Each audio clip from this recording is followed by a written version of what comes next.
The universe is 13.8 billion years old. Our galaxy, the Milky Way, contains up to 400 billion stars. Archival audio. That's one small step for man. And orbiting those stars, based on data from missions like Kepler, we now believe there are trillions of planets. Many of them are the right age, the right size, and the right distance from their star to host liquid water. They are just like ours. The math is overwhelming.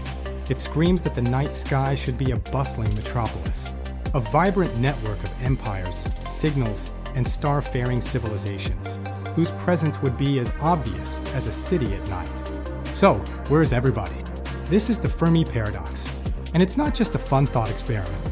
It's the most profound and terrifying question we've ever asked. Because in this great cosmic equation, the one thing we do have is the silence. The most chilling answer to the paradox is an idea first proposed by economist Robin Hanson. It's known as the Great Filter.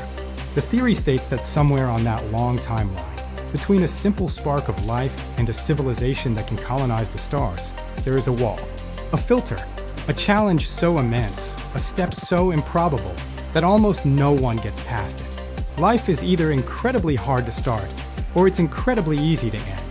This leaves us with two possibilities.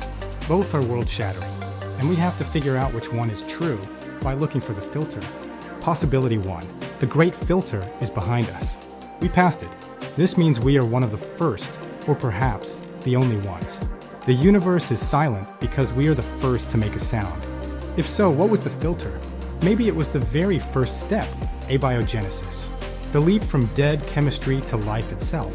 It might be an accident of molecules so rare it only happened once in this entire galaxy. Or maybe the filter was the leap from a simple cell to a complex one. For almost 2 billion years, life on Earth was just bacteria. It took an evolutionary accident, one cell consuming another and failing to digest it, to create the first complex cell, the eukaryote, the ancestor of all animals, plants, and fungi. That one tiny step took nearly half of life's total time on Earth. Maybe that was the filter. Or perhaps intelligence itself is the filter. Complex life might be common, but it just stays in the oceans, like the brilliant octopus, never bothering to build radio telescopes. If this is true, the silence isn't a warning, it's an echo. The silence is the sound of a universe waiting for us.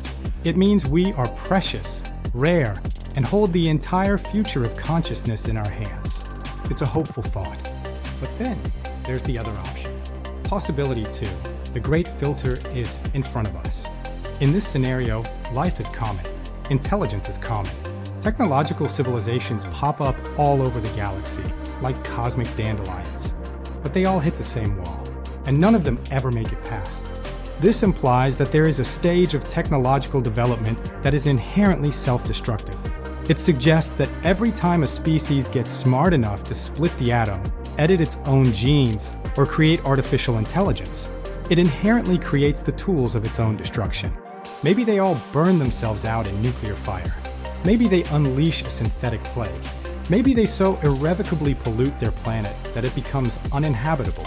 Or maybe the filter is something we haven't even thought of, a natural cosmic trap, a random gamma ray burst that sterilizes entire quadrants of the galaxy, and we've just been lucky so far. If this is true, the silence is a warning. Every star we scan, every empty frequency, it's a graveyard. It's the accumulated silence of billions of civilizations that got to exactly where we are now, and no further. So what does the silence mean? Is it the sound of a pristine, empty universe, waiting for a single, lonely voice? Ours, to fill it? Are we the firstborn?